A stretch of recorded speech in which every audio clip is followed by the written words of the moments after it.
नमस्कार मंडळी, S S मिंद्रकर चॅनलमध्ये मी आरती तुमचं खूप स्वागत करते. आणि आज आहे दत्त जयंती, गुरुवार, मार्गशीर्ष महिन्यातला दुसरा आणि प्लस पौर्णिमा. त्यामुळे पौर्णिमेच्या दिवशी दर महिन्याला आमच्या घरी सत्यनारायणाची पूजा असते. आणि हे खूपच मोठा दिवस असल्यासारखं वाटलं मला आज. तर खूपच छान योग होता की मार्गशीर्ष महिन्यातल्या गुरुवारी महालक्ष्मीचं आगमन आपल्या घरी आणि प्लस सत्यनारायणाची पूजा तिच्यासोबतच होणार होती. मला तर एवढा आनंद वाटत होता मनातल्या मनात की खूप छान प्रसन्न वाटत होतं सकाळपासूनच. त्यामुळे खूप तयारी झाली होती सकाळपासून. घरातली सगळी आपल्या बागेतली फुले मी तोडली होती आणि ही सगळी तयारी करता करता मला संध्याकाळ झाली होती. जवळजवळ मुलं शाळेत गेल्याच्या नंतरून हे सगळं मी आवरायला घेतलेलं होतं.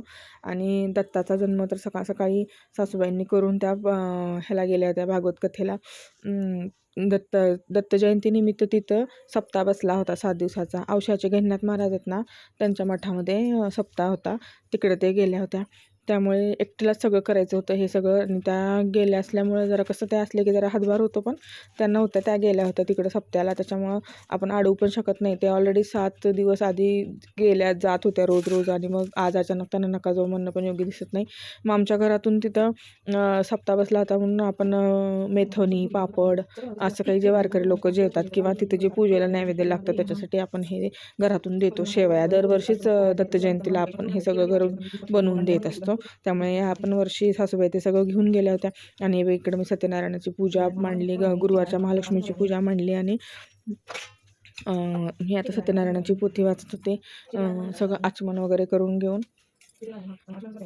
सत्यनारायणाची पूजा पण सगळं व्यवस्थित डिटेल्सनुसार त्याचे सगळे साहित्य घेऊन व्यवस्थित लक्षात ठेवून सगळं करावं लागतं.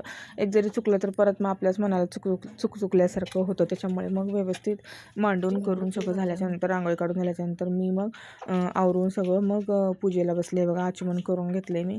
आणि त्यानंतर हे मी पोथी वाचायला घेतली होती. आणि हे बघा सगळं व्यवस्थित तुपाची वात वगैरे लावून, दोन्हीकडे 2 दिवे लावून आणि मग बसले ते पूजेला. हे बघा असं सगळं व्यवस्थित त्याची वस्त्रमाळ केल्या, हार केले होते. घरातली फुलं असले तरी पण हार करायला थोडा वेळच लागतो, मग हार केले. आणि हे कर्दळीचे खुंट त्या चौरंगाला बांधले होते. असं आपल्या गोपाळकृष्णांना आंघोळ वगैरे घालून, आंघोळ मीन्स काय, पंचामृताने स्नान वगैरे घालून त्यांचं सगळं व्यवस्थित विधियुक्त पूजा करून आणि मग त्यांना कपडे वगैरे सगळे व्यवस्थित वस्त्र घालून. हे बघा इथं सत्यनारायणाची पोथी वाचून झाली आहे. आता महालक्ष्मीची पोथी गुरुवारची कहाणी वाचायची आहे.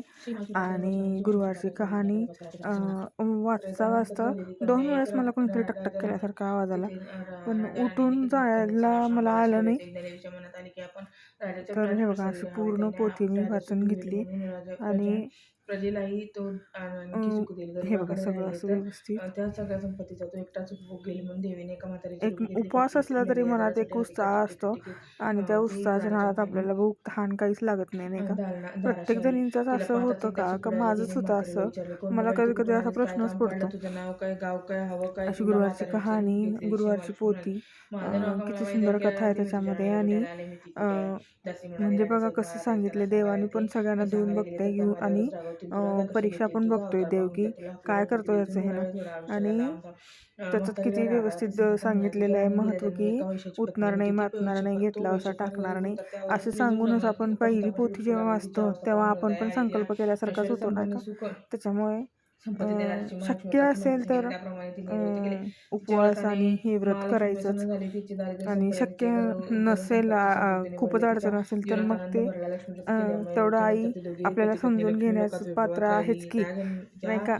या जन्मी त्याच्यामुळं त्यांचा जन्म राजकुळात झाला आहे. आणि देवीच्या असं काही कृपेने नाही ती की राणी गुरुवारच्या पूजेला राजगडावर बसली आहे. सगळं पण साहित्य लक्ष्मी पाहिजे, व्रतावरती मग विसर सगळी पडले. सामग्री आणायलाच सध्याच ते पाहिजे, आठवण पडून मग ते देण्याची असे केली. वस्त्र आणायलाच धन्वंतरीने पाहिजे, तसा म्हातारीला मुखवटा पाणी आणायलाच द्यायला पाहिजे, प्रस्ताव केला आणि म्हणाली, मला 5 संपत्तीचा प्रकारची तुम्ही फळंच कधी घेऊन पाहिजेत. जाणार आणि ऐकणार नाही, मग मारणार नाही, किती त्याला पैसे टाकणार नाही. डेकोरेशनच केलं म्हातारीने पाहिजे. घासलेल्या त्याची आणि माहिती सांगितली. मग नाही ती का, उठली, तामझाम गाठीने एवढा किटली सगळा. घेतली. तेवढ्यात राणी म्हातारी असणारे करू शकतात, तेव्हा तर आम्ही असणाऱ्यांची हाकून बाहेर हौस पडली. खूप भटक्या मोठी. वस्त्रातली म्हातारीला नसणाऱ्यांनी काय पंखातली करायचं? मग फुंकातली उभी नसणाऱ्यांनी राखून पण म्हणाली, कोण गं तू, कुठे इथे पूजा कशाला आलीस करण्याचा पूजा? त्यांना पण अधिकार तू आहेच की, त्यांना पण तिचे मन पुढे होतच येऊन असेल की. मग म्हातारीला घालवून दिले. त्यांनी काही नाही मग ती करायची का म्हणाली, पूजा? तसं त्यांच्याकडे नसेल तर म्हणजे तसं काही प्रत्यक्ष नाही आहे. महालक्ष्मीच जसं होती आहे हे ती राणीला कळालेच नाही. जसा राणी नैवेद्य इतका तो जमतो, उर्मटपणा पाहून अगदी गुळ महालक्ष्मीची खोबरं जरी ठेवून देवी पुढे आपण राक्षसाने त्याला लक्ष दिले. केलं ना, त्या राणीचा महाल पूजेची सोडून व्रताची लग्नातच एक सांगता, मुलगीला तरी गोदीने सुद्धा बाहेर आली. चालतं. ती देवीला होती असं काहीच नाही राजकन्या आहे की सांबाळा. तिने येऊन पंचपक्वान्नांचाच म्हातारीला नैवेद्य नमस्कार केला आणि पाहिजे. बळबळून म्हणाले, आजी रागवू नका, आणि माझी आई काय सगळं असेल तर हे बारीकीनं सगळं केलंच तिच्यासाठी पाहिजे. मला असं असेल तर लक्ष्मीलताची माहिती करायला सांगितली. काहीच हरकत 2 नाही, दिवस पण मार्गशीर्ष नसणाऱ्यांनी महिन्यातला सुद्धा गुरुवार होता. मन पुढे लहान एकादशी करून असं लक्ष्मी विचार नाही प्रियांची करायचं तिथी की बाबा बघितली हे असते, पण नाही ते सोळीची नाही, सुखान कसं संसार व्रत करू करू, लागली. कसं पूजा राजकन्या करू. संभालेला आहे. आणि त्या पोथीमध्ये संभालेली दिलेलंच आहे ना की बुद्धिबळ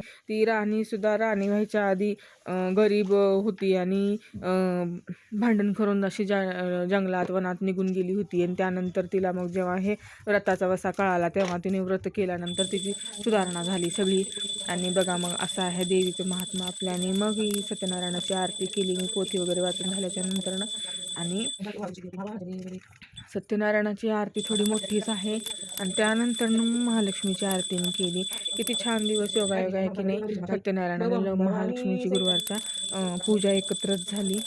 किती योगायोग भारीच आहे की नाही हा सगळा.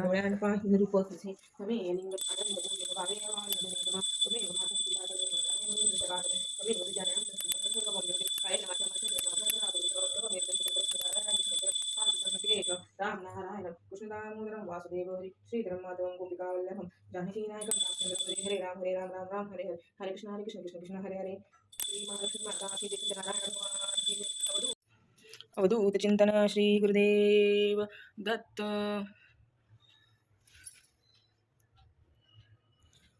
हे जे 5 कणकेच्या आरत्या आहेत ना, त्या पौर्णिमेला आमच्या घरी दर पौर्णिमेला म्हणजे दर महिन्याला त्या 5 आरत्या करून अंबाबाईला आम्हाला ओवाळाव्याच लागतात. त्याची आरती करावीच लागते दर पौर्णिमेला. आमच्याकडे माळपरडे असल्यामुळे आणि अशी आहे पद्धत. तुमची कशी आहे नक्कीच सांगा. व्हिडिओ कसा वाटला आहे, आवडला आहे का? नक्कीच आवडला असेल तर लाईक शेअर सबस्क्राईब करायला नक्की विसरू नका.